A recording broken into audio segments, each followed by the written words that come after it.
Sinai is not in Egypt's so-called Sinai Peninsula, and we have proof. Join Michael Rood to discover the real Mount Sinai. This awe-inspiring DVD provides undeniable proof that the real Mount Sinai is in Saudi Arabia, and that Israel has the title deed to the land, oil fields and all. The real Mount Sinai.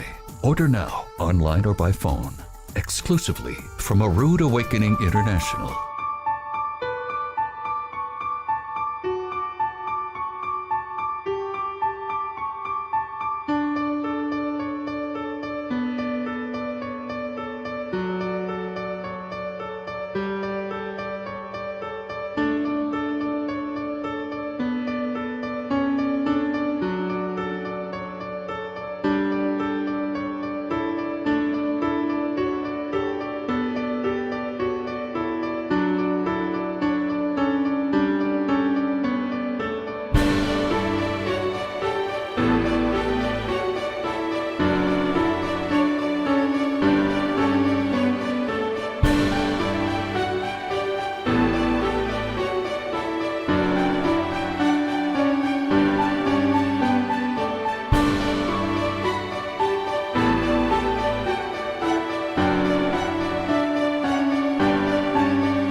Jewish tradition says the Almighty's name is too holy for common people to say. Meanwhile, Gentile Christianity replaces his name with common, empty, and even false titles, and both are taking his name in vain. Watch The Name by Michael Rood. You'll understand why it matters what we call the Almighty, and discover an authority in Messiah you never knew you had. Order your copy of The Name exclusively from A Rood Awakening International.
Nearly 4,000 years ago, fire and brimstone rained down on Sodom and Gomorrah.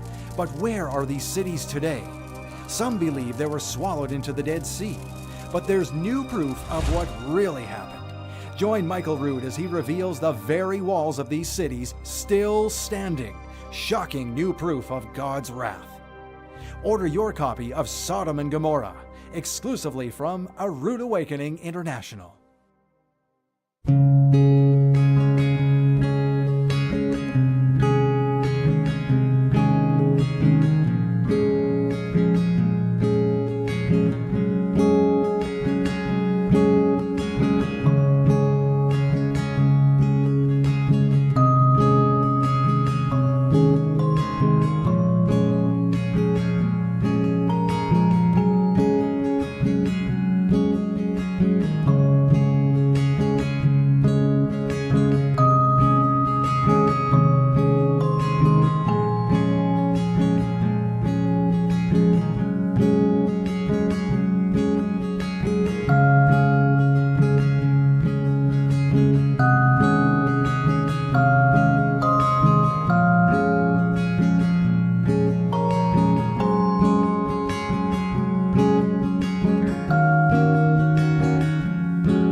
Have you been misinterpreting the Bible? Michael Rood reveals the true meaning behind the Apostle Paul's warning about false understanding disguised as religion in Let No Pagan Judge You.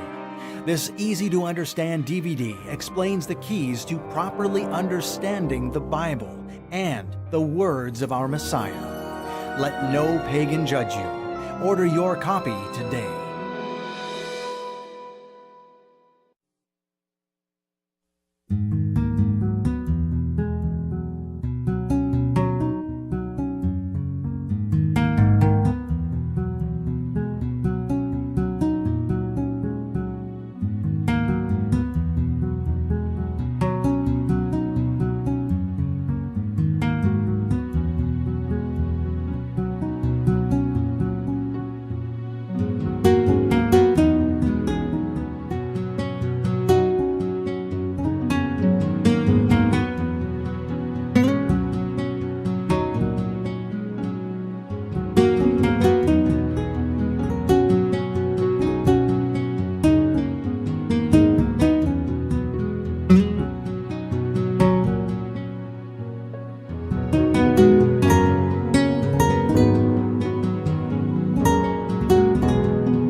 Ancient Egypt, land of power, dominance, and mystery. But there is one story that is more mysterious than all others. The parting of the Red Sea. The Bible says it happened, but do you believe it actually happened? What if there were proof that the Bible story of the Red Sea crossing is true? What if we had video evidence of Pharaoh's chariot army sitting on the sea floor? Get ready to believe.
When the woman with the issue of blood reached out for the hem of the Messiah's garment, it was more than just a hem, and her actions were more than a plea for healing.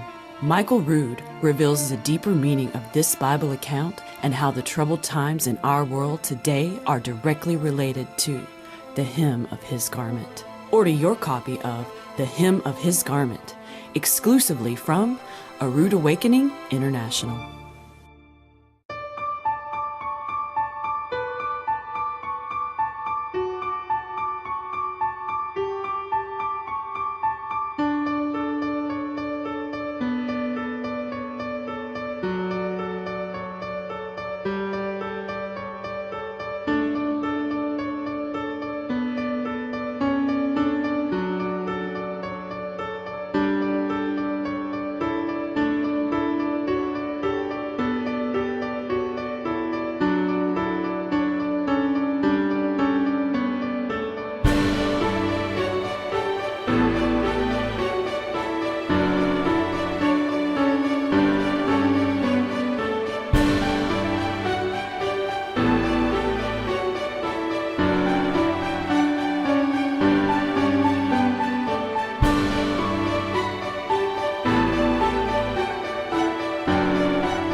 The Bible refers to the oracles of God as the key to understanding everything in prophecy, past, present, and future.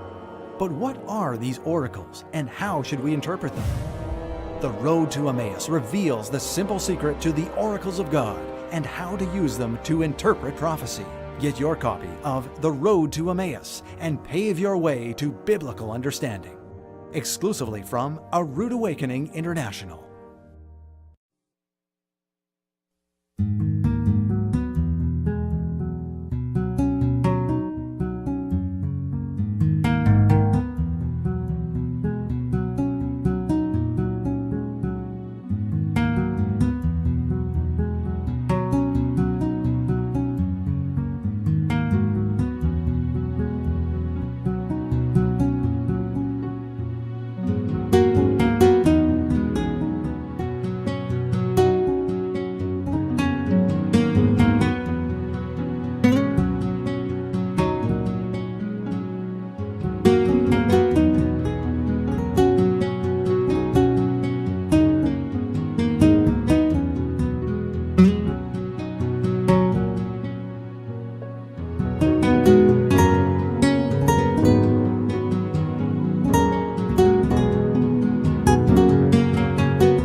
Messiah was not born on December 25th, but many false gods were. Break out of spiritual blindness and show others the way with truth and tradition. In just 30 minutes, Michael Rood explains the disturbing truth about Christmas and why believers should have nothing to do with it. Watch Truth and Tradition and discover the prophecy you never knew about the Messiah's birth. Order your copy of Truth and Tradition exclusively from A Rood Awakening International.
This program is made possible through generous donations from viewers like you. To pledge your support, please visit aroodawakening.tv/give.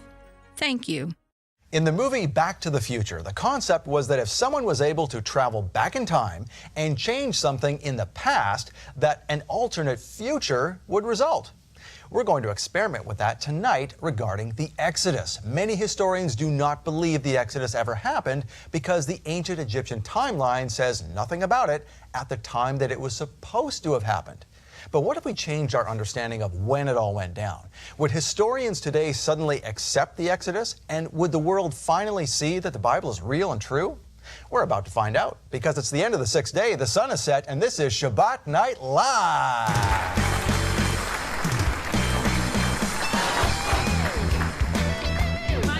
Be a great show tonight. It will be.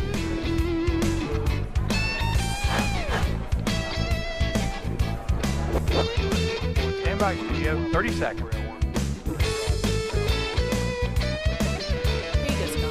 Thank you.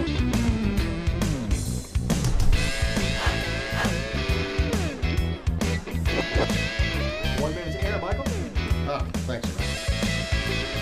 All right, this is it, Michael. Thanks, Ellie.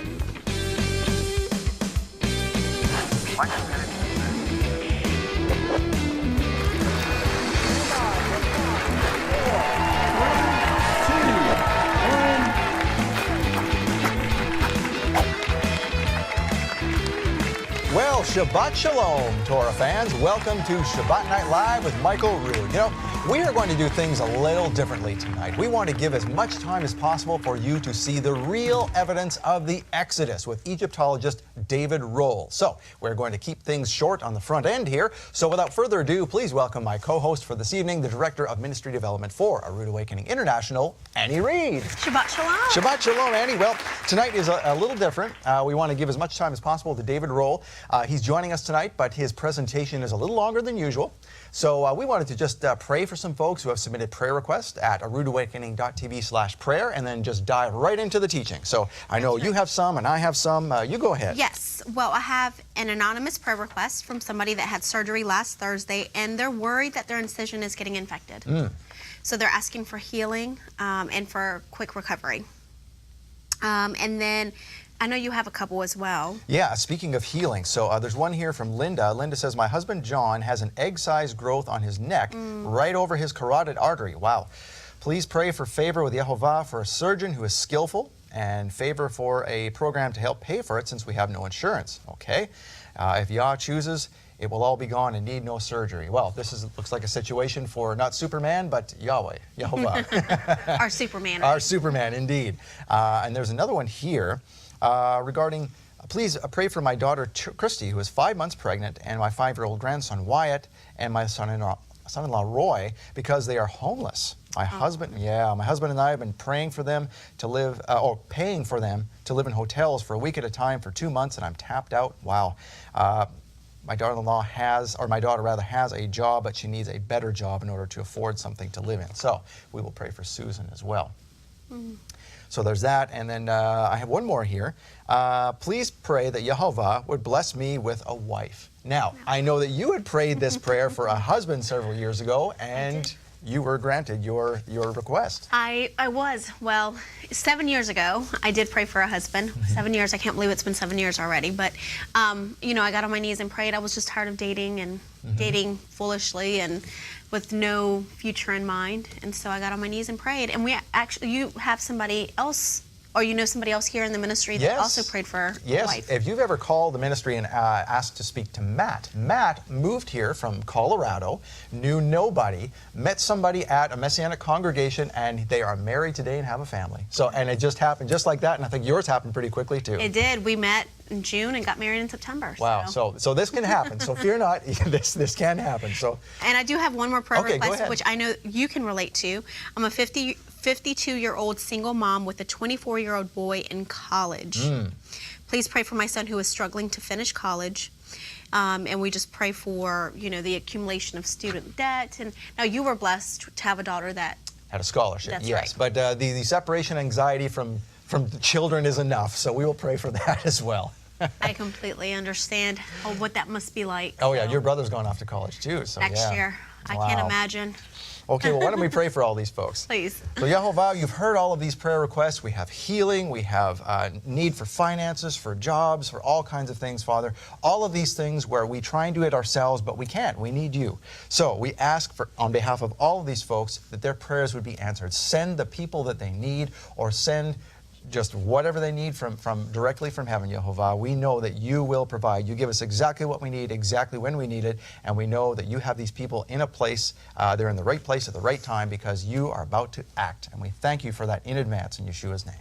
Amen. All right, well, coming up, Egyptologist David Rohl, who is going to take us into the past and create an alternate reality about how we understand the Exodus. We did part one of this presentation last week, and you can get the DVD of the entire teaching at rootawakening.tv/Exodus DVD, right down there at the bottom of your screen. Now, we appreciate your support, which makes Shabbat Night Live happen. Your donations keep the show on the air, and here is a unique way you can support us right now and get a gift as our thank you. Take a look.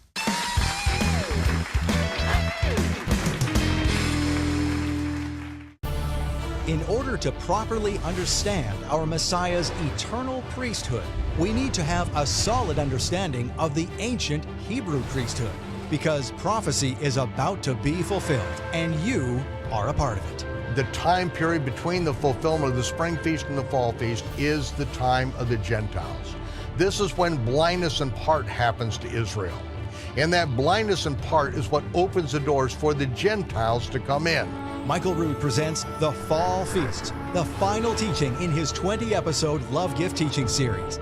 We'll send you this amazing teaching, plus a ram's horn keychain for your love gift donation in August of just $50. Or with a donation of $100 or more, you'll get the teaching, the keychain, and a one-of-a-kind ram's horn shofar. The shofar is the ancient biblical trumpet used to sound an alarm, announce special events, and gather troops for war. And it will be sounded in the end times, as mentioned in the book of Revelation. Enjoy this timeless gift for your donation of $100 or more. Or for a gift of $300 or more, you can upgrade to the silver-plated Yemenite shofar, an exquisite handmade showpiece made from kudu antelope horn. And as a special one-time offer, you can even get this breathtaking jumbo shofar, featuring a silver-plated sculpture of Moses and the Ten Commandments, and a rich, unique sound unlike anything else on earth. Call now or visit us online to pledge your support of Michael Rood's End Time Message and receive these beautiful gifts as a thank you for your support. This is a testimony that is greater than the testimony of man, and this is what is reserved for this time. Act quickly. These special gifts are very limited. Order yours now before they're gone. Make your August love gift donation now.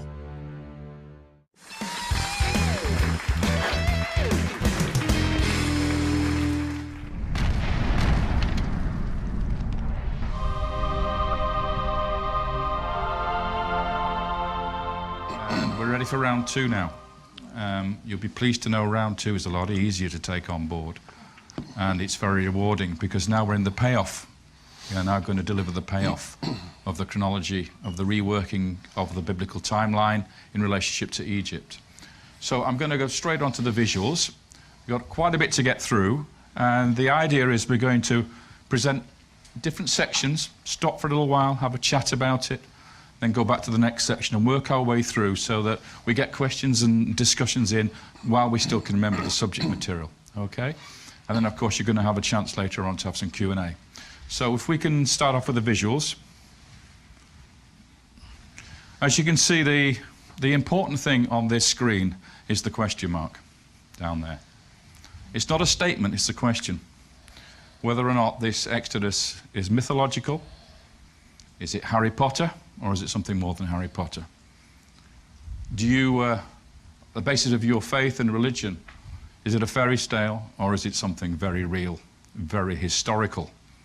Now, as an archaeologist and a historian, I can't deal with miracles. I can only give you the historical elements of the story. And that's what I'm going to do. And that's the framework upon which, and the foundation upon which you base your faith. And as Tim said, it's all about reason. You cannot have a book that is the basis of everything you believe if you think that is not true, if that's a fairy story. That foundation there is everything. So as an agnostic, as a historian, I look at this as a historical text. I do not dismiss it as a fairy story just because it's called the Bible. I treat it like any other ancient text, whether it be Herodotus, whether it be a text of Ramesses II talking about the Battle of Kadesh. It's a history book. Primarily, it's a history book upon which the faith is based. And that's the way I approach it. So, we've got a question mark down there, and I'm going to be able to take that question mark off and dismiss the myth and leave us with history. And we'll do that now with this new chronology that we've devised, so we have a completely new canvas to work with. We can now construct the story of the Bible in relationship to Egypt, in relationship to the archaeology, because we haven't got that terrible Shishak blunder anymore. Okay? So let's go. First of all, we're going to deal with the academic approach to this from the last 35 years or so, what we call the myth. This myth has evolved from scholarship, people looking at the material from an archaeological perspective, also from a theological perspective and a historical perspective. And the conclusion that most of these academics have come to is it's a history that never happened. It's an invention of the priests of later times, creating this pious myth in order to give somebody a foundation for their nation and their belief systems. Okay? But we're going to show that wrong. So you're going to get a few negatives here, and then we'll move on to the really positive stuff. Okay? So, the basis upon the whole thing is, of course, this gentleman here. We all know him, Yul-Brynner, as Ramesses II, and his buddy, his best mate, Charlton Heston. This is what we grow up with.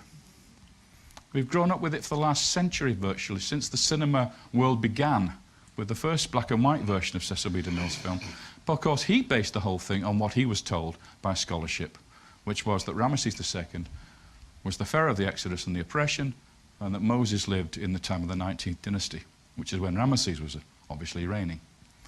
And that was what we call the Ramesses Exodus theory. Now, a lot of conservative evangelical scholars would say, well, that can't be right, because if we look at the date, Ramesses II and Moses, in this model, places the Exodus around 1250 BC. But that's not what the Bible says. The Bible has a different date, roughly 200 years earlier. And yet scholars have gone for this date simply because of the connection, the city of Ramses, which the Israelites built, that you find in the first few lines of the book of Exodus. And on that basis alone and nothing else, we have a 1250 BC date for the Exodus in scholarship. As I say, some scholars go for 1450 BC, which places the same event in the 18th dynasty, in the middle of the 18th dynasty, okay? So the question is, was this really when it happened? I would say no. And most of the scholars you're going to see here also say no. Not because they want to prefer the 18th dynasty date, because they didn't think it happened at all. Certainly not in the time of Ramesses. Now, the basis for this argument, this negative argument, is this place, Jericho. Joshua then destroyed Jericho around 1210 BC, which is 40 years after 1250 and the Exodus. That's the rough date, approximate date that people place the destruction of Jericho. Now, I'm going to start giving you a few quotes now. Somebody you probably never heard of called John McCarthy. He was one of the Beirut hostages, a British newspaper man who went to Beirut and was captured by Hezbollah and imprisoned along with American hostages and Terry Waite. And while he was in his dungeon for many years, the only book he had to read was the Bible.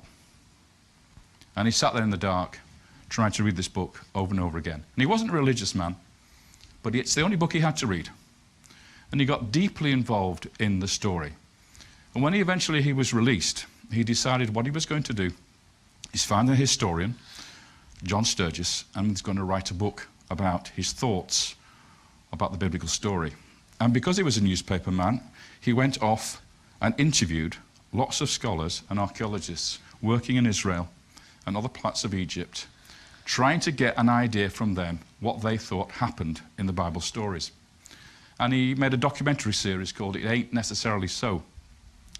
You know the Porgy and Bess folk opera, where you get, I think its name was Sporting Life, played by Sammy Davis Jr., and he did this song called It Ain't Necessarily So, the things that you're liable to read in the Bible, it ain't necessarily so. And he took that title for a good reason, because every single scholar he went to, every single archaeologist said, the Bible isn't true. It ain't necessarily so. So here's a quote from John McCarthy. When the site at Jericho was reworked in the 1950s by Kathleen Kenyon, it was discovered that the walls had fallen down long before Joshua and his people were supposed to have arrived, and that at that time, Jericho was almost certainly unoccupied. The conquest of the Promised Land by the children of Israel began to evaporate into thin, hazy air. Every single person he talked to said there was no Jericho at the time of Ramesses II. And that is true. That is absolutely true. So, let's move on. If we now see where the problem lies, I'm going to use this graphic to do that. Now, it looks fairly simple at the moment, but it's going to get quite complicated in a second, so we're going to have some archaeology here. These phases that you see here are archaeological phases. LB is late bronze or late Bronze Age, and then Iron Age, Iron Age. So you have the late Bronze 2A, followed by the late Bronze 2B, and then the Iron Age begins, working towards the present. And here are your conventional datings for these eras. So for instance, the end of the late Bronze Age comes in about 1250, between 1250 and 1200. Okay? Already you should be thinking this is the time of the Exodus, according to the conventional scheme. Let's now put in the biblical events. So in the late Bronze 2A we have part of the Sojourn, which is also earlier. Then in the late Bronze 2B, this is where we place Moses and the Exodus. And then we have the Judges period in two phases, going through towards the united monarchy of Saul, David, and Solomon. Now, if I put in the Egyptian data to match that, we end up with Akhenaten and Tutankhamun down here, then the famous Ramesses II of the 19th dynasty as a contemporary of Moses in the late Bronze Age, and then Ramesses III in the 20th dynasty and on back into the third intermediate period. This is the period that I've been specializing in. So you begin to see the relationships between the biblical story, the archaeology, and the Egyptian history. This is the conventional scheme.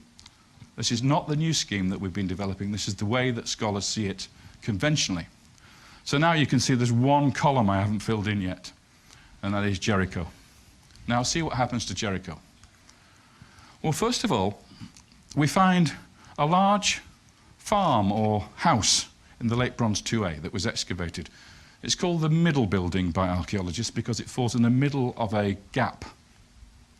It's probably was occupied for about 20 years maximum by no more than a dozen people, but the rest of the site basically was completely unwalled and an abandoned ruin.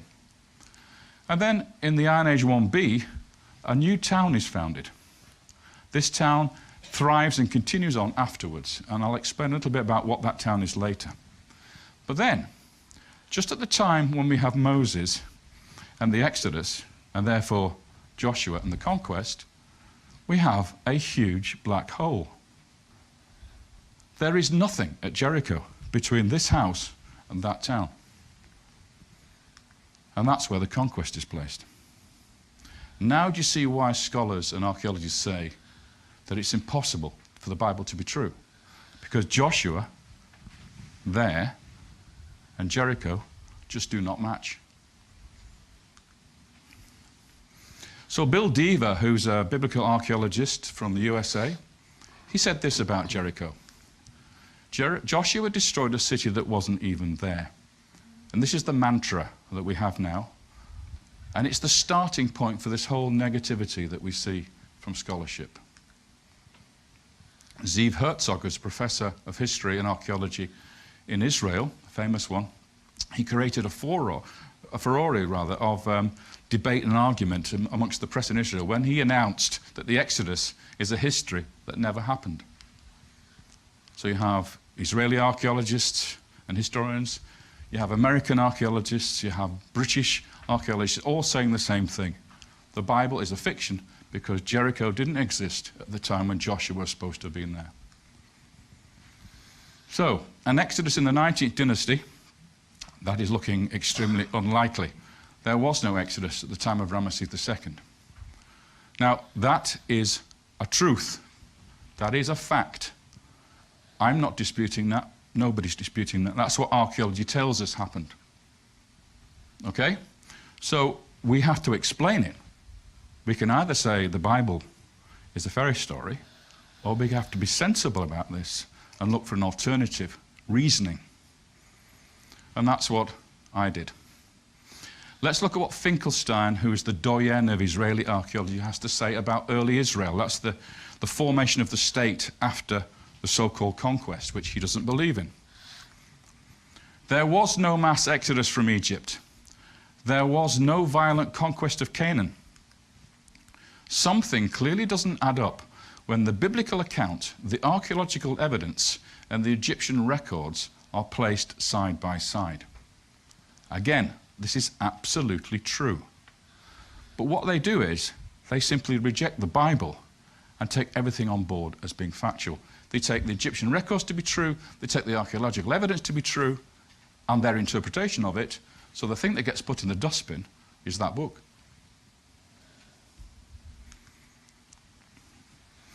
And when we see, and this is in the film, you'll see this later on, a interview between David Wolpe and Michael Medved. This is David Wolpe on this side.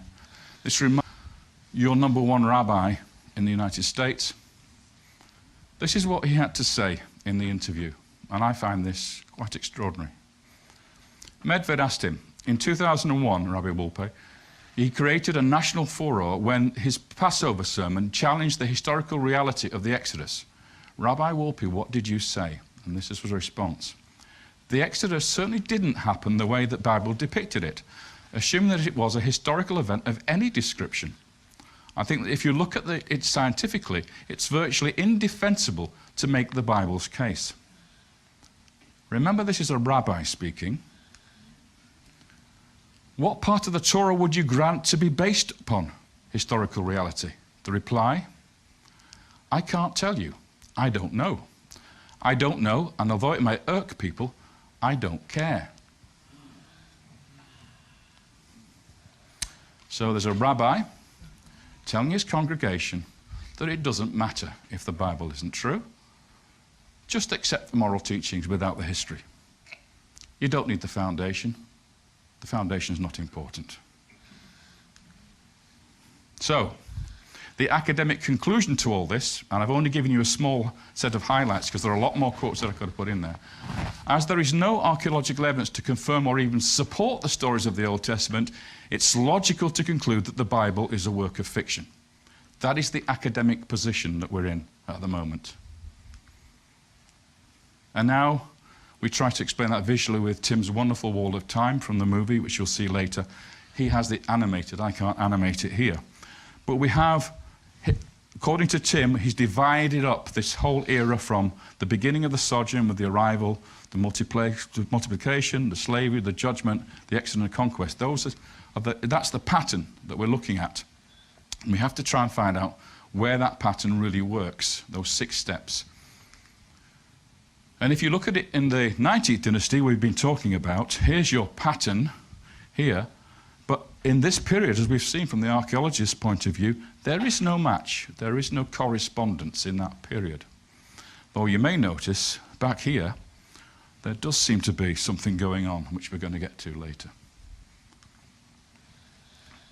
And then those scholars who want to have the 1450 BC date, the date that's actually in the Bible, the date from the time of the construction of the temple back 480 years, you get to this period of around 1450 BC, and we find ourselves now in the 18th dynasty of the New Kingdom, and again we have an exodus with nothing corresponding in the archaeological record in Egypt.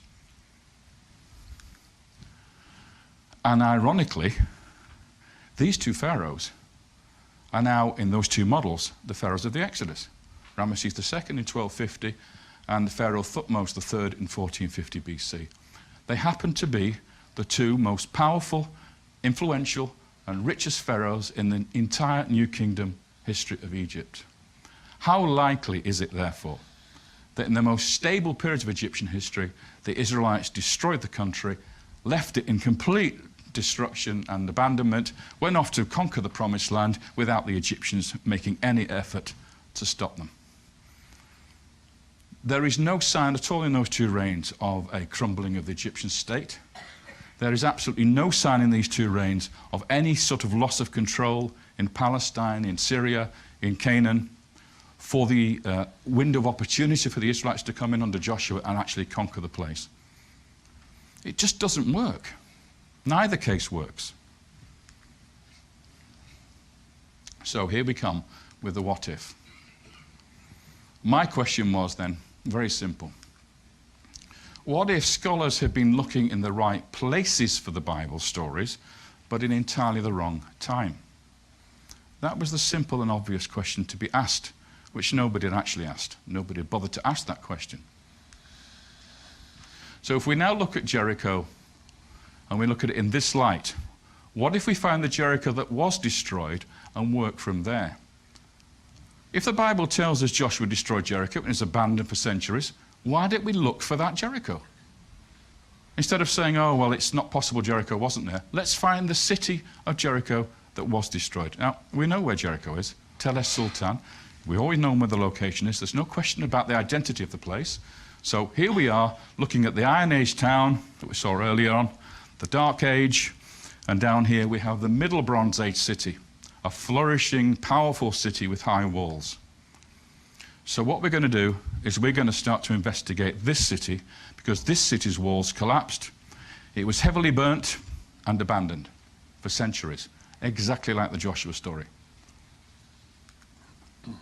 And then we have this 600-year gap until the refounding of the city in the time of Ahab and Omri.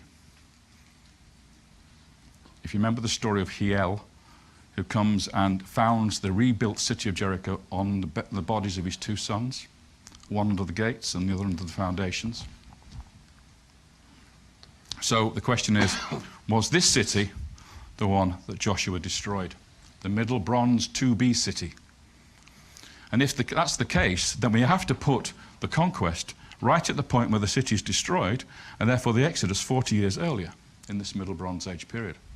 So we've moved ourselves from the Late Bronze Age, where the conventional dating is, and we've moved the whole story into the Middle Bronze Age, a whole era earlier. And that's where we're going to concentrate later on today, on the conquest, and before that the Exodus, and before that the sojourn. So let's start with the sojourn. We're going to work forward in time now, from the arrival of the Israelites in Egypt through to the Exodus and beyond. And it starts with prosperity, followed by slavery. You know the story. Joseph comes into Egypt as a slave. He rises to the ranks. He helps to explain Pharaoh's dreams for him. He becomes the highest official in the land. His family are brought in from Canaan during the famine period, and they are given the best part of Egypt to live in. They prosper and multiply, and then they're suddenly plunged into slavery. And then on comes Moses and the Exodus after that. But let's first of all look at the beginnings of all this. Just to recap where we are then, here is we're in now the Middle Bronze Age. Middle Bronze 1, Middle Bronze 2A, Middle Bronze 2B. That's the archaeology. In Egypt, this is the 12th dynasty, the 13th dynasty, and something called the Hyksos period, which I'll deal with in a moment.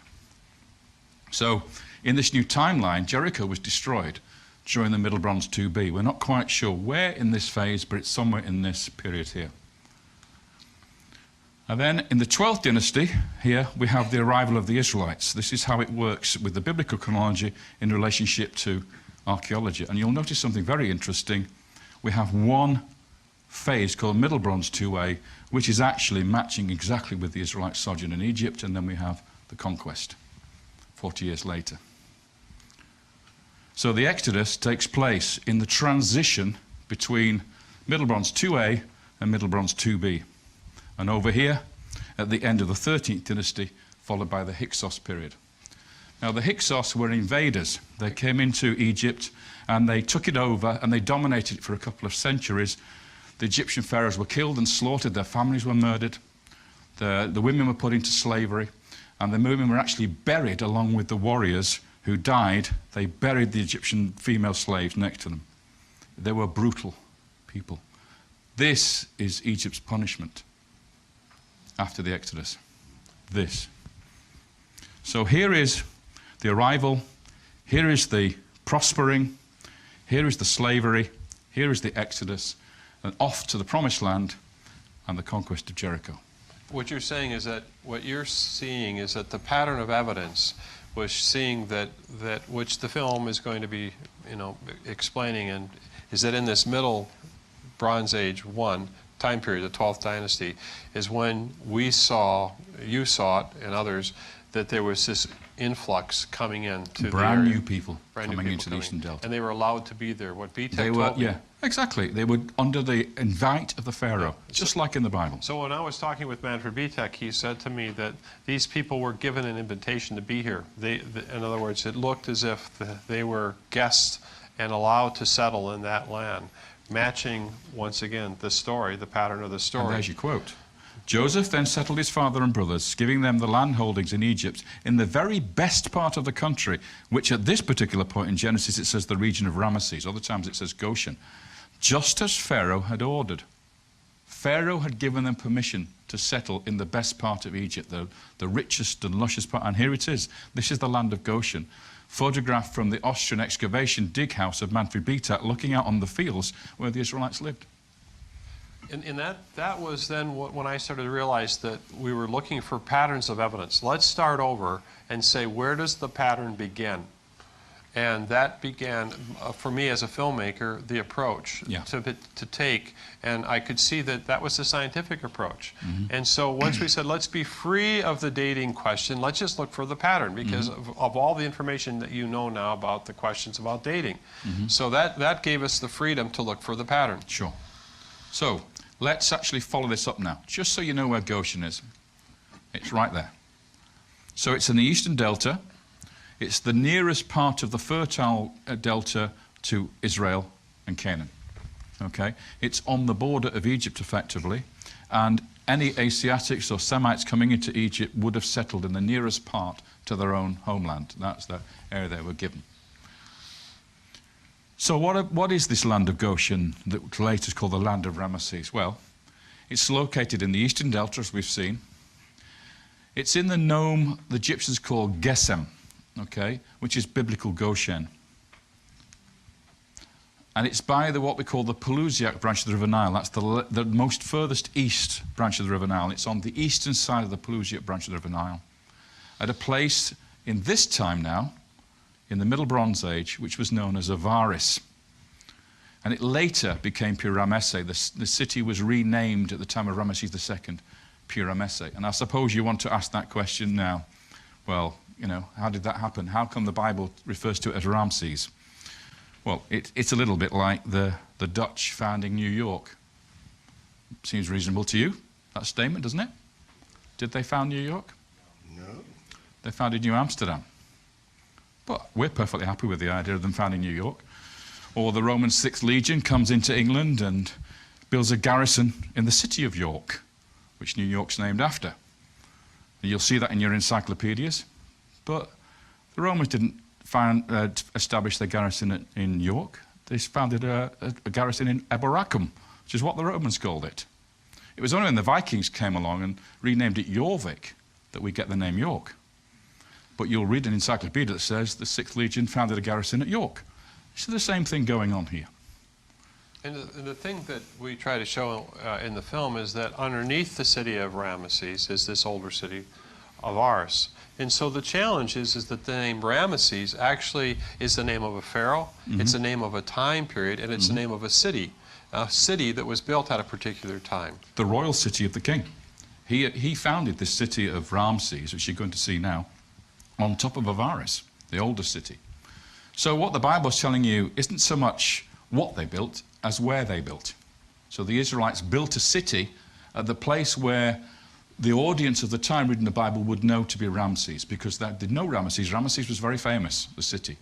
They wouldn't have known the ancient name for it, which was Avaris. So here, we're looking down on the very area we're talking about. And this thing here is what we call a tell, or a ruin mound. In fact, it occupied this entire area, but what happened was the farmers, the fellahin in this area, had been ploughing these fields and digging out the ancient site over the centuries, leaving only this last tiny bit of it left here. So this entire area was developed. And another city was found here underneath Cantia. So if I show you now the landscape as it was in ancient times, they used drill cores, about 850 drill cores, to establish that the river, Pelusiat River, the Nile, flowed through here one time. And it divided into two. So the original name of the town, or the village here, was Rowati, which means the mouth of the two ways, where the river Nile split in two, went off to the Mediterranean. And it's on these turtlebacks here, these islands, that they established the first settlement. And in the inundation season, of course, all this area would be flooded except for these sand islands that you see here. So they built the village on top of those. So we're in the eastern side, and I'll now show you the settlements. So Avaris, the ancient city, was built predominantly on this island and in this area down here. And later Ramesses, the focus of Ramesses, the city of Ramesses, was here with a royal palace. However, the southern district of Ramesses was built on top of Avaris. So the whole thing was one massive city in the 19th dynasty. But the Israelite city is this one, the earlier one, the Middle Bronze Age one.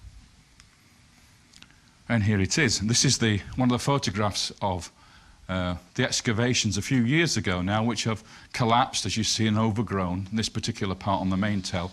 Here's the village of Tel Edaba, which is the name that Tim mentioned earlier. Tel Edaba means the mound of the hyena, and this is the village basically which sits on top of the ancient Israelite city. That's what it looked like when it was being excavated in the 1960s, this particular part here, and you can see them digging down and revealing all the important archaeology under this tell. And we managed to reconstruct the actual complex here and the buildings, etc., as we found them from archaeology, from the reports. What you have is the Egyptian enclave with nicely plastered houses. You have the royal palace and the private temple of the king facing the Pelusiat branch of the Nile, and then behind it this massive Semitic poor area where the Semites lived in this area. They also lived across the river here, but we didn't reconstruct that. But this was the main area of the town, and it turned out to be one of the biggest cities in the ancient world. It was actually more than 1 mile by 1 mile square in terms of its size. Huge population. So, the Middle Bronze II city of Avaris, the Middle Bronze Age city, This is the only real candidate for the era and location of the Israelite sojourn as handed down in the biblical tradition. There is no other one. This is when we have the large population of Semites. These people, as you'll see in a little while, live there for a while, they expand, they become slaves. There's some terrible disaster hits the place, they all leave. 40 years later, Jericho's destroyed.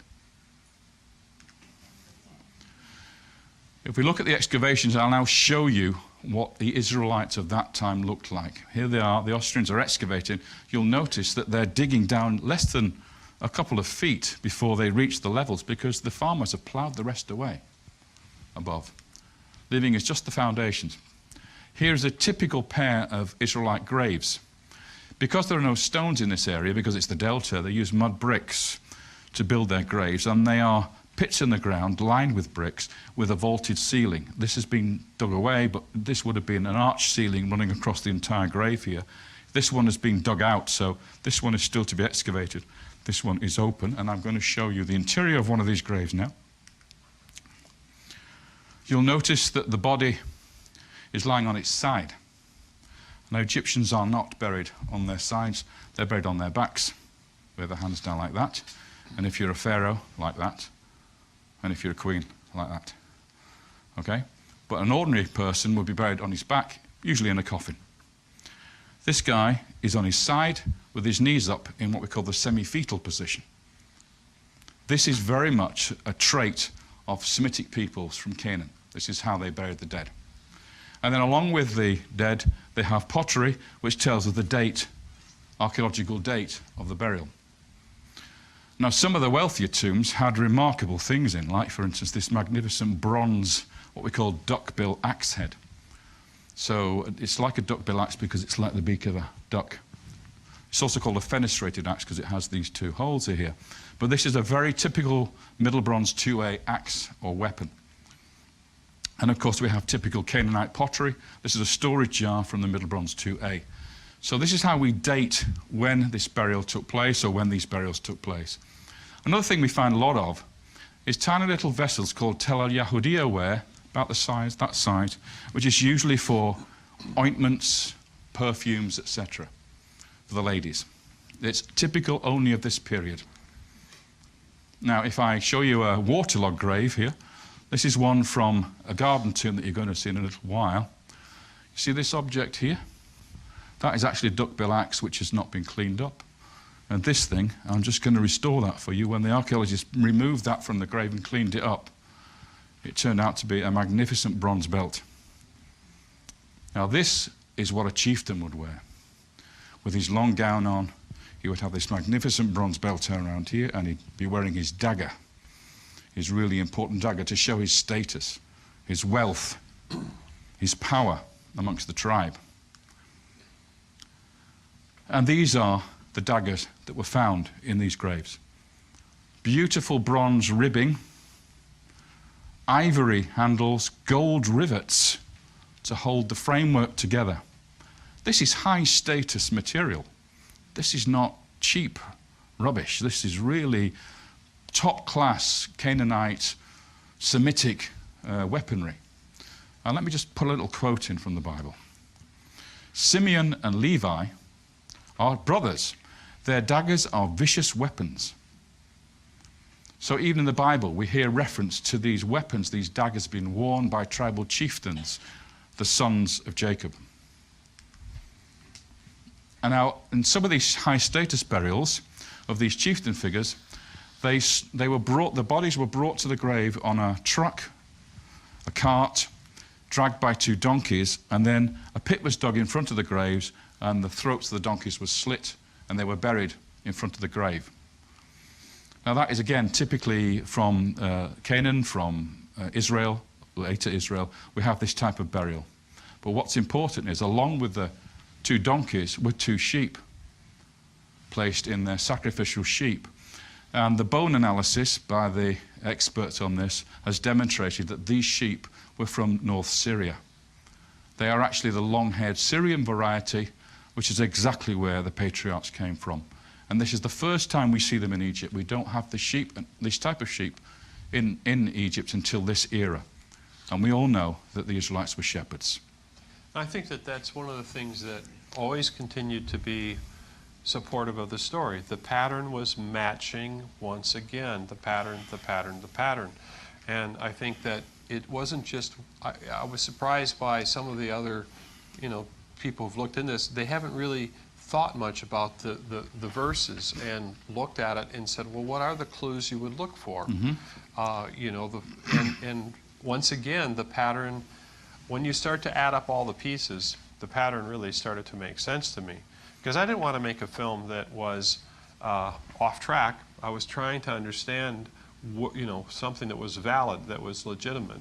And we had numerous other scholars that have looked at this and said, yes, this matches the story and the time. But you asked Beat up the question, what were these people like? And he told you they were shepherds. Yes. And yet he still didn't identify them as the Israelites. Right. He called did he say proto-Israelites? Well, no, he doesn't use that word. Oh, no, he wouldn't use that word. So they can't see the wood for the trees. It's essentially what he's saying. Mm-hmm. Now, if I'll move on because we're getting a little bit time compressed here. So let's move on to Joseph, shall we? This is the historical events behind the tradition of the sojourn. Well, just before the time when I placed Joseph's arrival, we start to see Semites coming into Egypt. This is from Beni Hassan, and they are wearing, yes, you've got it, multicolored coats. This is the only time in Egyptian history we have visual art of Semitic peoples entering Egypt wearing this type of colored coat. In the New Kingdom, when you have the standard chronology, they wear white coats with trim on their sleeves and around their necks. They don't wear multicolored coats.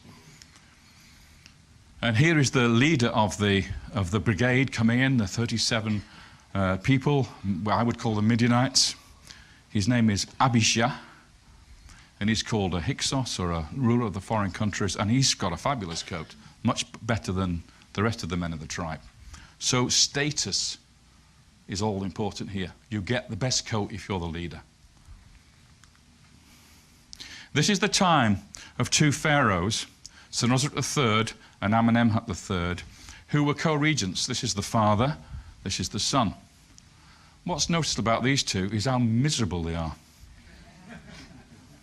These are the only two pharaohs in Egyptian history which look like this. Look at the way the mouth is turned down. Look at the furrows here. Look how the ears are turned, big ears are turned around at right angles. Now, in visual art, an art historian will tell you that what this reflects is concern on the part of the pharaoh for his people. It's not smiley, smiley pharaohs here. This is pharaohs who are worried, who are concerned for Egypt, showing concern for it, and it's the only time we see this. And there's a reason for it. This is the Fayum Basin, which we'll come back to in a minute, Great Lake, Birkat Karun. But this is a quote from the Bible. Genesis 41, 17-21. So Pharaoh told Joseph, "In my dream there I was standing on the bank of the river Nile, when 7 fat cows, fat and sleek, came up out of the Nile and began to feed amongst the rushes. And then 7 more cows came up behind them, starved, very wretched and lean. I have never seen such poor cows in all Egypt. The lean and wretched cows devoured the 7 fat cows, but when they had devoured them, it was impossible to tell, for they looked as wretched as ever." That's Pharaoh's dream. That's what Joseph was tasked to interpret. Now, what's important here, and what's not mentioned in the Bible, is that these cows came up out of the Nile. That's not explained in the Bible. But from this connection we've made now between the story of Joseph and Egyptian history and archaeology, we can explain the reason now for the cause of the famine. Now, you all know about Nile inundations. Every year in the late spring, the Nile floods its banks. Waters come down the River Nile from Ethiopia, from the Blue Nile and the White Nile, and they flood the Egyptian plain up to the desert plateau. And this happens regularly every year. But the level that it comes to is very crucial to whether or not Egypt prospers or whether it starves. And what we have down in Upper Egypt, this is Nubia here, there's Abu Simbel, there's Aswan. We come right the way down here to the border of Egypt in this period before we get to the land of Kush, which is in Sudan. We have 2 forts either side of a gorge. One is called Semna and the other one is called Kuma. Here's an aerial photograph of those two forts, there and there. And what happened was, in this particular period, in the reign of Amenemhet III, they started to record the heights of the Nile in the inundation, year by year. First time it had happened, they hadn't done it before. And we believe what it was an early warning system to tell people further north how high the flood was going to be. And if I show you a very complicated chart, I'll explain it very quickly. This is the low level of the river for most of the year. This is the standard flood level in modern times. That means the last 2,000 years here. But in this time, in the reign of Amenemhat, we see these records here, and they tell us that the flood jumped from 12 meters up to around 18 meters in year 3 of the king. And then suddenly, a few years later, it zooms up to 21 meters. So we have a massive increase in water coming into the Nile. This is 4 times the typical average flood, 4 times the quantity. So this is your 7 years of plenty, and that is your 7 years of famine. Plenty because increased water here to this perfect level means more harvest because you can expose more areas to water inundation and the fertile silt. Here, destruction, total destruction. Villages wiped out, cattle killed, drowned, sheep drowned. And the important thing is, if this land is flooded with 4 times the water, it takes 4 times as long for the water to dissipate out to the Mediterranean. So you can't plant your crops. Because when it comes for the end of the season, when you need to plant your seed in the ground is waterlogged. And if it happens year after year after year after year, you get a famine. That's why the cows came out of the river Nile in Pharaoh's dream. The Nile is the cause of both the plenty and the famine. This is the water conditions that they would have been confronted with at the time of planting. So in Genesis 45:6, for this is the 2nd year of the famine. There has been famine in the country, and there are still 5 years to come without ploughing or harvest. Now, if the famine had been caused by a drought, that would not stop ploughing. The only thing that stops ploughing is water. So what does Joseph do about it? Well, he's a genius, this man. This is the great Fayum Lake, and this is what it looks like today. It's called Birket Karun. This is a huge lake. In the time of Joseph and Pharaoh Amenemhat, it was this size. Absolutely enormous. Why did it grow so big? Well, because of this canal that was dug from the Nile to siphon off 50% of the floodwater into this sump, to take away the potential for disaster further north. So he devised this canal, or somebody devised this canal, to divert 50% of the water. King Amenemhat was so pleased with this operation, he actually built his pyramid right on this canal at Awara. He regarded this as the most important thing that had been achieved in his reign. And the name of the canal? Bar Yosef, the waterway of Joseph. So Pharaoh said to Joseph, since God has given you knowledge of all this, there can be no one as intelligent and as wise as you. You shall be my chancellor, which means vizier, and all my people shall respect your orders. Only the throne shall set me above you, the 2nd most important person in the land. So what do you do with the 2nd most important person in the land?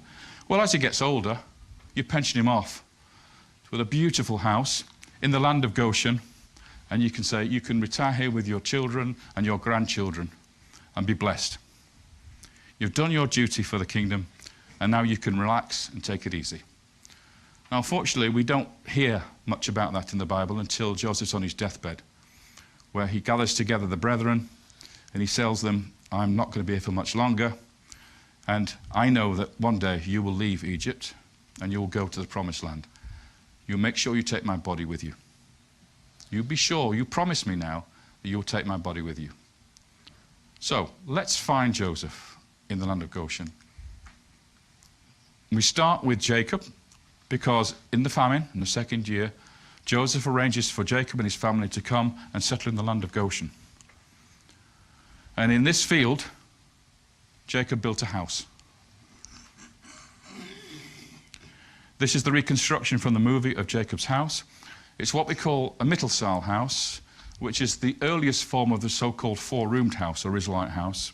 If I put a plan up, you can see that it's basically an open room or courtyard surrounded by other rooms here. These are possibly for animals to be kept in this area, but the main part of the house was this here, Mittelsaal house.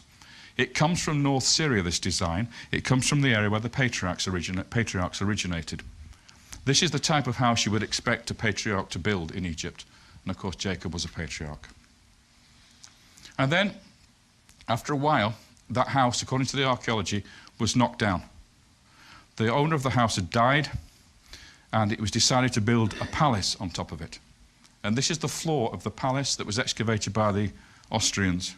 What you see here is a mud brick floor which was painted white, and then you have the settings here for two stone bases for wooden columns to hold it up. It was basically a very, very nice audience chamber, and I'm going to show you the reconstruction from the movie again now of that Egyptian-style palace, but it wasn't built for an Egyptian, it was built for a Semite. Possibly the vizier, the northern vizier. When we look at a plan, this part over here was added later. The original facade was here, along here, and this courtyard was added later, including these two suites here, and a new entrance here. But the original part of the house was this here. This is the shot you just saw of the four column bases and the mud brick floor. This was the audience chamber to receive visitors. This was his personal washroom, and this is probably his robing room here. And this, believe it or not, was his bedroom. And this is a mud brick platform, which is the biggest bed ever found in the ancient world. You would expect that for Joseph, wouldn't you, the guy who interpreted dreams, to have the best bed in the world? Now, what struck me immediately about this, and by the way, these two suites are identical. How many sons did Joseph have? So when they were growing up and were getting their first wife, he built 2 apartments for them, exactly the same. No arguing. You can't have a bigger one than him. You must both have the same size apartment. And, significantly, the original facade of Joseph's palace had, you guessed it, 12 columns, representing the 12 brothers, 12 tribes. In the back garden, and this is now the palace over here, this is the model that the Austrian excavators built for the palace. You'll see a series of tombs, and I suppose you're already ahead of me. There are 12 of them. 12 main tombs, subsidiary ones, possibly for wives here, but 12 main ones. Each one had a tree planted in front of it. But you'll notice number 12 is rather different to the rest. Number 12 is a pyramid tomb. Here you see that pyramid tomb at the back of the garden, dated at the same time as the palace here. The ones that you see along the line here, and these ones are slightly earlier. By the way, those daggers that I showed you earlier on came from these tombs. Now that pyramid tomb is what we're going to concentrate on now. This is the photograph before they started to excavate down into the tomb. What you see here is a platform made of mud brick, and then on the front a base for a chapel. So you have a pyramid with a chapel in front of it. As I say, they haven't started excavating, and now the plan of it looks like this. Here's your platform base for the pyramid, here's your chapel, and underground, underneath the pyramid, we have a mud brick vault where the burial took place. I'll explain what that is in a minute. Here they are digging down into the burial chamber, and this is all they found inside. A few broken bits of limestone, and that strange thing. I'll show you the excavation of the actual tomb itself. Here we see this man in the blue galabert is standing in the corner of the tomb. That's the chapel over there. There's the fragments of limestone and this large group of heavier limestone here. That is what we're going to concentrate on in a minute. And looking in the other direction, here is that object again, looking from the chapel towards the burial chamber. And in the burial chamber, all you've got is this piece of limestone and 2 more pieces of limestone from the same object. Completely empty. No bones, no mummy beads, no coffin wood, no pottery. Absolutely empty. So the archaeologist said, oh, I know why that is.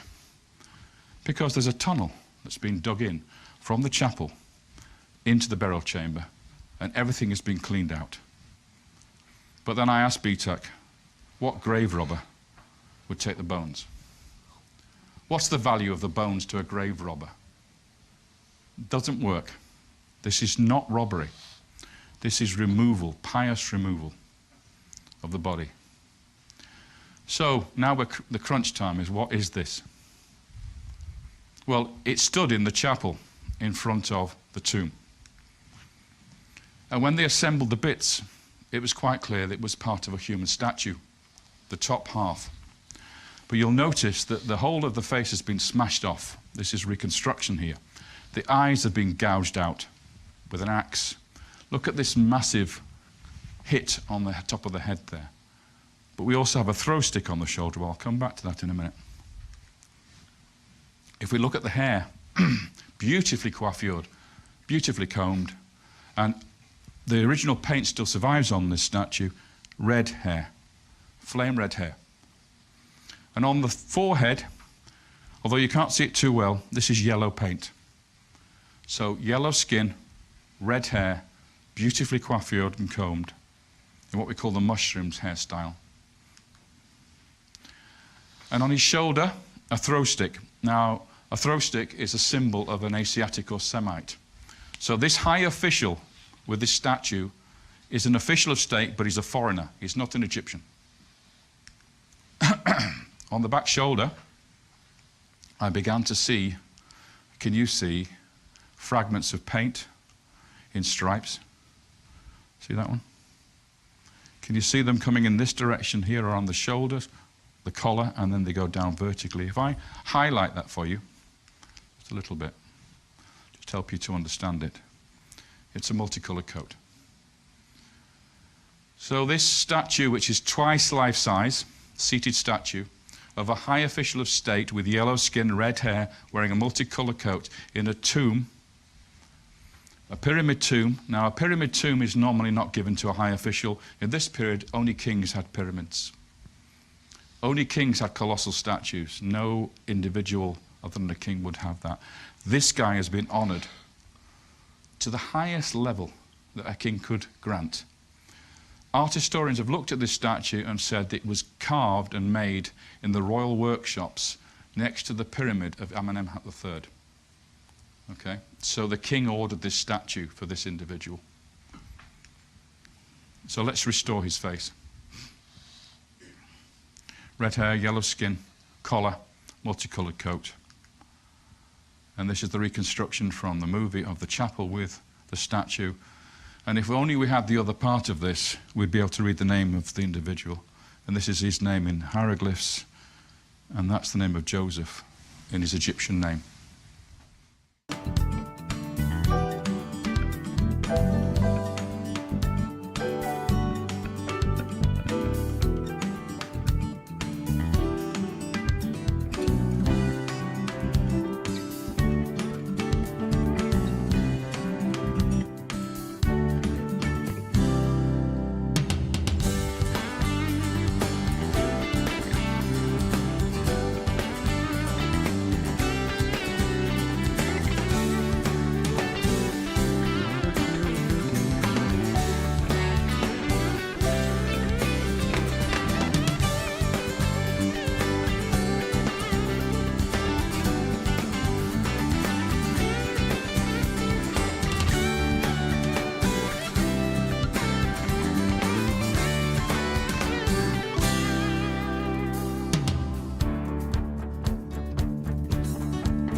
Very quickly, I want to tell you about the alphabet. This Joseph character was a genius, an absolute genius. He was in charge of pretty much everything in the land. One of the things he was due to organize was the mining of turquoise in Sinai. And this genius man, who was trained to read the hieroglyphs, write the hieroglyphs, but also being a Semite, came up with something quite extraordinary at a place called Sarabat el-Kadim, which is the main turquoise mine in Sinai, which is up the top of this mountain. I'll do this very quickly. You climb up to the heights in the middle of Sinai, and you arrive at a temple here, right on the top of the mountain. This is the temple of Hathor, who is the lady of turquoise, the goddess of the turquoise mines. These stela are all dedicated to her, and they have Semitic names on them of the workforce that was sent here to mine the turquoise. Here is Hathor, the goddess with the strange wig and the eyes, and she's called Hathor. And here we have Meket Mofkat, which is the Lady of Turquoise, which is her title. Here is one of the mines where they excavated the turquoise, and what Petrie found, Flinders Petrie found in here, was quite remarkable. He found a script carved on the mine face, and it's clearly hieroglyphics, but nobody could read it. It didn't read Egyptian. So Petrie was scratching his head and couldn't work it out, and then Sir Alan Gardner came along and worked out what was going on here, and he realized that it was actually Hebrew, but written in hieroglyphs, and it's called Proto-Sinaitic. So here is your Hebrew alphabet with the earliest form of writing.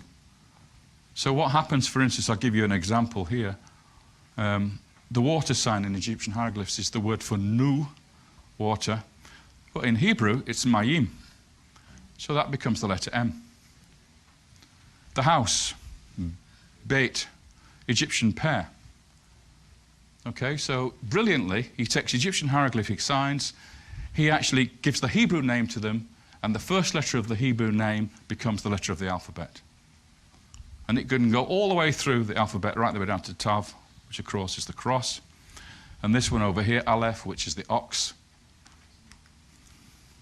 Let me give you an inscription from there, which you can read just about if I highlight it. This says, Mem Aleph Ayin Mem. It's a very crude form of the word mayim, and that is a leather water bag. Water. Let's look at the letter Aleph, just to show you how that evolves into the modern alphabet. Here is our modern letter A. You can do this with all the letters of our alphabet. This is it in Phoenician, rotated 90 degrees with the cross member breaking through the diagonals. And this is it in Proto-Sinaitic from this particular cave. And if I now put the details in, it's an ox, Aleph. So we get our modern alphabet through Proto-Sinaitic, through Proto-Canaanite Hebrew, through Phoenician, through Greek to our modern alphabet. That's all down to Joseph. Joseph gave us our alphabet. And the reason why you believe it's Joseph, why do you think that that's the case? It requires it to be a Semite with a superb education, who was an administrator, who could write in hieroglyphs, but wanted to develop a script for writing Hebrew. Now, I would have originally thought of Moses, but we now find that these inscriptions are dated to the late 12th dynasty, which is before Moses. So it has to be somebody else. And the only person I can think of who capable of doing that was the man who was the most important official in the land of the pharaohs, the vizier, capable of doing all this, who was a Semite, who lived in that palace in the eastern delta. It's logical to assume that it must be Joseph who did this. So I'll get on to Moses very quickly. Who was the pharaoh who raised Moses in the palace? So here's the text, famous one, from Exodus 1. Then there came to power in Egypt a new king who did not know Joseph. Joseph had died. Look, he said to his people, the Israelites are now more numerous and stronger than we are because they've prospered. We must take action to stop them from multiplying. Or if war should break out, they might join forces with our enemies. They might take up arms against us and then escape from the country. Accordingly, they put taskmasters over the Israelites to wear them down by forced labor. This is the introduction to Moses and his birth. They've prospered, they've got numerous, they've become powerful, and we've seen that because in the 13th dynasty, most of the officials were Semitic. They weren't Egyptians. In fact, even some of the pharaohs were Semitic at that time. One of the most telling and saddest things about the archaeological excavations at Tel Adaba Avaris is they found hundreds of tiny graves. These are mud bricks here, so that's a little baby. All over the site. Now, in most ancient sites, infant burials represent around 25% of the cemetery population. In other words, 1/4 of most graves you find in the ancient world belong to infants, 1 year old or less. In this site at Avaris, infant burials represent 50% of the total cemetery population. There is a massive doubling of the number of infant burials. And then, with the remaining adult population that are left over, of the remaining adult burials, there are 3 females to every 2 males. That tells me that these infants are mostly male, because there's a skew in the population. These slaves go from being 50-50 male and female to a strong bias towards female in adulthood. And we know what that story is. Now, there is a writer, a Jewish historian called Artaparnas of probably Iranian extraction. We believe he might have been from Persia. And he actually wrote a history of the Jews for the Greek pharaohs, the Ptolemies. And his history was placed in the Alexandrian Library. Then, of course, later on the Christians came along and burnt it to the ground, and we lost his original manuscript. We've never been able to recover that. However, other people, other scholars, quoted from him extracts from his history of the Jews. And he tells us the Pharaoh who raised Moses in the palace. Even though the Bible just says Pharaoh, he names him. Now remember, he's writing in Greek for his Greek masters, the Greek pharaohs, the Ptolemies. This is what he calls the Pharaoh who raised Moses. Chenofres. 3 elements. Chenofres. We can translate that back into Egyptian as Cha-Nefer-Re, or Cha-Nofre. That is the name of just 2 kings of ancient Egypt.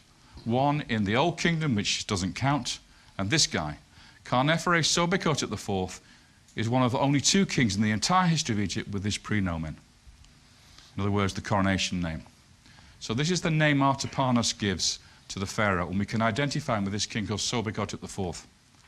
Here he is. He's the most powerful pharaoh of the dynasty, the 13th dynasty. Here are statues of him from Karnak. He is the 29th ruler of the 13th dynasty. I'm very quickly going to show you his position. But he probably had a summer palace like this one at Avaris, where he would have met, or Moses would have been raised, and then perhaps in the confrontations of the Exodus, this had been the place where those confrontations would have taken place. If you look at the site again from a different angle, you can imagine, here's Pharaoh's palace and the temple. You can imagine the princess bathing in the water here, or coming out to bathe in the water here. And down here, the baby Moses being placed in his basket, and then the water taking him towards the palace where he would have been found by Pharaoh's daughter. When you get the archaeological evidence, you can start to see the story evolving and working. So Moses was then raised in the palace of Chenofres. He would have been an educated man, learning hieroglyphs, etc. Here we see a fragment of the Royal Canon of Turin, which is a king's list of the pharaohs. And here we get this last sub-dynasty that enslaved the Israelites. Sobekot III, we have a Brooklyn papyrus with slave lists with Semitic names in there. And then we have Neferhotep, a very powerful king, and Sobekot IV, who was the one who was the stepfather rather, of Moses. When he died, there's the start of the 13th dynasty. When he died at the bottom of the papyrus, the 29th king, we come to the next column over here. We need to be looking for the Pharaoh of the Exodus. So if I go 45 years down, it's approximately 45 because we don't have the exact dates, we come to this little fragment of the papyrus here, and the name Dudimose. Remember that name, because he's the Pharaoh of the Exodus, not Ramesses II. This nobody, this guy who nobody's ever heard of. He's virtually the last king of the 13th dynasty, and it's his time when this happens according to Manetho. Have you heard of Manetho?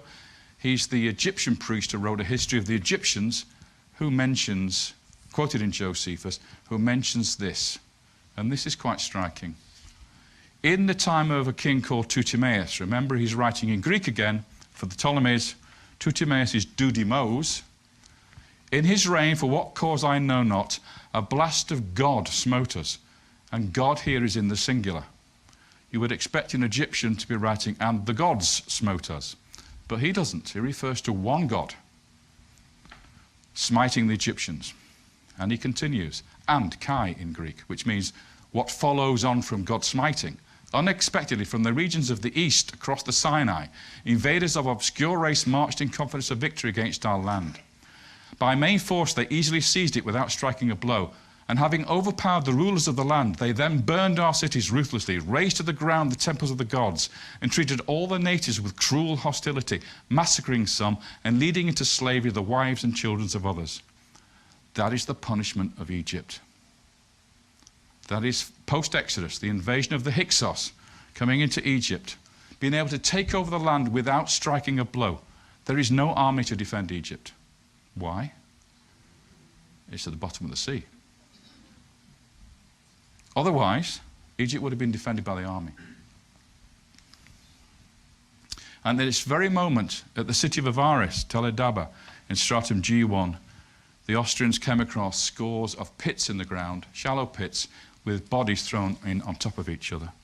Look how this guy's leg lies across this guy's chest. This one is flat on his back, that one's on his stomach. Here's another example. This guy's just literally been tossed into the grave and his arms fallen forward. Bitak, the excavator, says what happened in Egypt at this moment was a terrible plague struck the place. And the people died. And they had to bury them in emergency burials for fear of contamination of the survivors. And right afterwards, the entire Asiatic quarter of the city vanished. They simply closed their doors and they left. And for a period, we're not too sure how long, maybe 5 years, 6 years, the place was left to the drifting sand. And then in came the Hyksos and occupied the site and completely bulldozed it flat and built a mortuary cult on top of this site, where they buried the Hyksos kings. At the end of stratum G, marking the end of the 13th dynasty, the main Tel area was abruptly abandoned and the Semitic population vanished. So here we are, this is the location now we're dealing with. We're not saying Ramesses in the 19th dynasty was the Pharaoh of the Exodus. We're saying it happened down there under Dudimose at the close of the 13th dynasty. And this, 40 years later, approximately 40 years later, is when we should be looking for a Jericho that was destroyed. And then we have the Egyptian collapse with the Hyksos dominating the country for 2 centuries before the recovery in the 18th dynasty.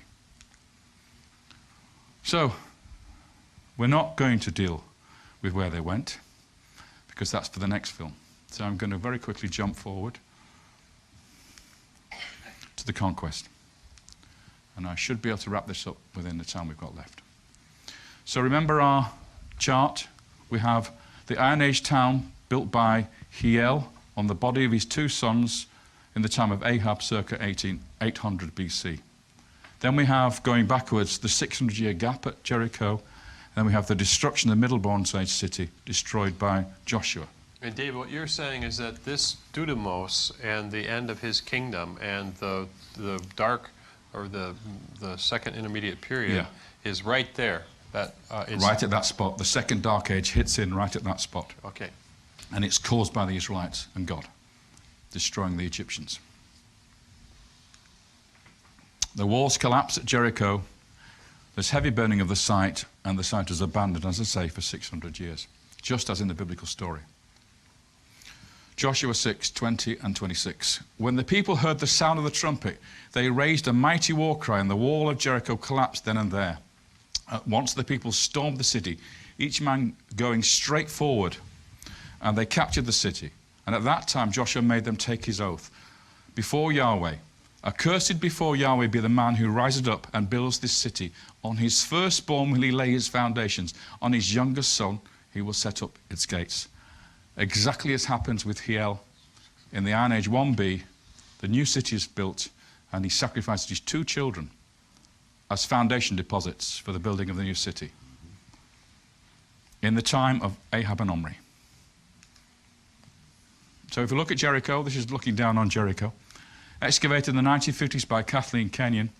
I'm going to take you to this trench that she dug. She dug several trenches, but this is one that I studied myself. Here is the trench during the excavations. You see she dug right down into the tell. Here's me examining the stratigraphy, because when you cut down into a trench, you can see the different layers, one on top of the other. And what I'm going to show you now is the structure of the defensive system, which is a foundation of the wall that's on the top of the tell here, a sloping rampart made of plaster, a glacis we call it, at the bottom a revetment wall made of stone. And so it's virtually impossible to attack this monstrous structure, these high walls that you see at Jericho in the Middle Bronze Age. Let me put together on top of that the existing structure, which has now disappeared. So you have the revetment wall made of stone at the bottom, you have the plastered slope, glacis here, and you have the city wall at the top. And when Kathleen Kenyon excavated this, she found the wall had collapsed and had rolled down and was ended up at the bottom. The mud bricks from the top wall ended up at the bottom. The walls came tumbling down. And then they set the thing alight and burnt the whole city to the ground. So again, this is the wonderful reconstruction from the movie. When the archaeologists were excavating the houses, they found large storage jars full of grain. This grain was heavily charred from burning. But what this tells us is when the attack took place, when the destruction took place, it took place shortly after Passover, because that's when the harvest is brought in from the Jordan Valley. And we know it wasn't a long siege because the jars are still full. It must have been a very short siege of the city. What does the Bible tell us? 7 days. If we move on to Hatzor, very important site, the greatest or foremost of the kingdoms according to the Bible. It was the royal citadel of a king called Jabin, who was the top knob of the area. Joshua 10:11. Joshua then turned back and captured Hatzor, putting its king, called Jabin, to the sword. Hatzor in olden days was the foremost of those kingdoms. In compliance with the curse of destruction, they put every living creature to the sword. Not a living soul was left, and Hatzor was burnt to the ground. It suffered the same fate as Jericho. There were 2 or 3 major cities that suffered the same fate. What's key for me is the name of the king that Joshua personally thrust his sword into. When they were excavating it, and they're still excavating it, this is the late Bronze Age palace up here, but if you go deep, deep down below that, they exposed the corner of the Middle Bronze Age palace. This is the time when Jericho was destroyed. This is the time when Hatzor was destroyed. And in that area there, this is the corner of the building, they turned up a fragment of a tablet. In cuneiform, Akkadian, because this was the lingua franca of the region. This is how diplomats wrote to each other at this time. And this is actually a letter addressed to a king of Hatzor. And you want to know what his name is? He's called in Canaanite Akkadian Yabni. And Yabni is biblical Jabin. So the king who lived in this palace at the Middle Bronze Age that was burnt to the ground and destroyed has the same name as the king that Joshua slaughtered and burnt the city to the ground. How specific do you want me to get? I'm going to finish now with a very, very important site, Shechem. Here is the great Migdol fortress of Shechem with a great cyclopean wall sweeping around. The temple of Baal Berith, Lord of the Covenant, the foundations are here, facing east. And in front of it, in the courtyard, this has been excavated away. It was originally all at this level. Standing in front of the temple is this big white stone. If we look at it from another angle, As I say, this has been excavated, so this is actually modern support here. It was originally all at this level. There is the temple of Baal Berith, the great Migdol temple. There is the standing stone. If I reconstruct it using the reconstruction from the movie, you get a better impression. David, what is this near? What two mountains is this near? Oh, they are called Gerizim and Nebal. Is that right? Ebal. That being Gerizim on that side. So we have the oak tree, we have the tower temple, the Migdol temple of Baal Berith, the Lord of the Covenant. We mustn't say Baal because it doesn't mean Baal, the evil Baal. This is the word for Lord in this particular case. The covenant of Abraham we're talking about here. And the standing stone. Who set the standing stone up? Joshua. So there is Joshua's standing stone in front of the temple, still there to this day in the reconstruction I'll show you later. Sometime later, about 100 years later or so, there was a king of Shechem called Abimelech, and he was a pretty bad character, and he decided to attack the city and kill everybody in the city. And this is a reconstruction of the fire of destruction which burnt this temple to the ground. And this is the text from that. Judges 9:45-49. All that day Abimelech attacked the town. He stormed it and slaughtered the people inside, razed the town and sowed it with salt. On hearing this, all the leading men inside Migdol Shechem took refuge in the crypt of the temple of Baal Berith. Abimelech's men piled branches over the crypt and set it on fire over those who were inside, so that all the people in Migdol Shechem died, about 1,000 men and women. And what does archaeology show us? That this temple was destroyed by fire about 100 years later, exactly matching the story in the Bible, the book of Judges. So, this monolith here is one of the most important artifacts from the Bible. Joshua 24:25-28. That day, Joshua made a covenant for the people. He laid down a statute and ordinance for them at Shechem. Joshua wrote these words in the book of the law of Yahweh. He then took a large stone and set it up there under the oak tree in Yahweh's sanctuary. Joshua then dismissed the people, everyone to his own heritage. This was the renewal of the covenant, and that is the covenant stone of Joshua. If you go to Nablus today, ancient Shechem, you see that standing there, stone daubed in Intifada graffiti by the youths, and then painted over in yellow paint to cover what they've written on it. Standing there forlorn, not recognized by anybody. The Israelis don't recognize it. The archaeologists don't recognize it for what it is. It's so obvious what it is, but of course, it's 300 years too early to be Joshua's standing stone. So it can't be. Neither can that be the temple which Abimelech destroyed and burnt to the ground. So, let's look at our wall of time one more time.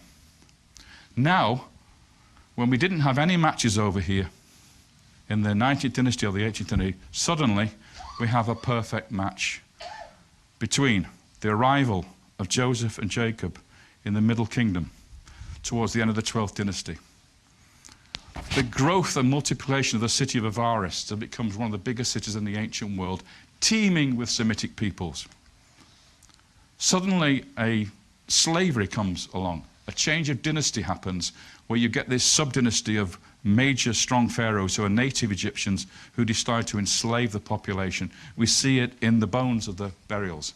We see it in the children, the infants that are buried, the massive increase in the burial of infants. And then we see the death pits at Avaris, and suddenly the whole population of Semites leaves the city and disappears. And then immediately following that, the Hyksos arrive, invade Egypt, and literally take over the place for 2 centuries, brutalizing the Egyptians.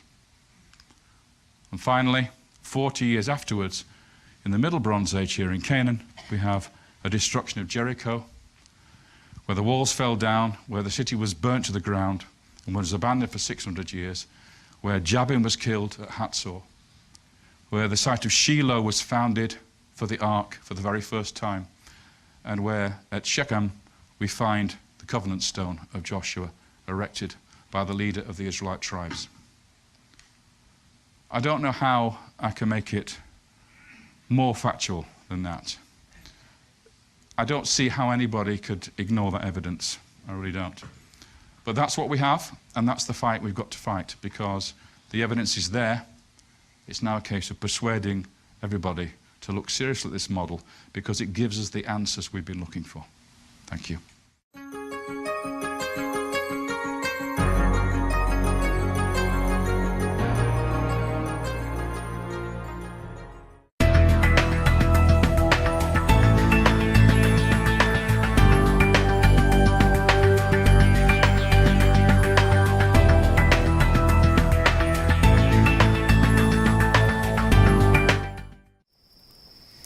You know, there's a lot more to this than meets the eye. Cut. There are hundreds of hours spent behind the scenes on writing, filming, editing, on makeup and lighting. Open one, take one. Every episode of the Chronological Gospels reaches across the globe with the true gospel of the kingdom that Yeshua, Jesus, taught. This is the greatest story never told, a story that is changing lives around the globe. The Chronological Gospels is being watched on several continents every day of the week. But none of this happens without the financial support of our executive producers. This is your opportunity to leave a legacy that will change eternity for countless people around the world. Please, become an executive producer of the Chronological Gospels. Revelation.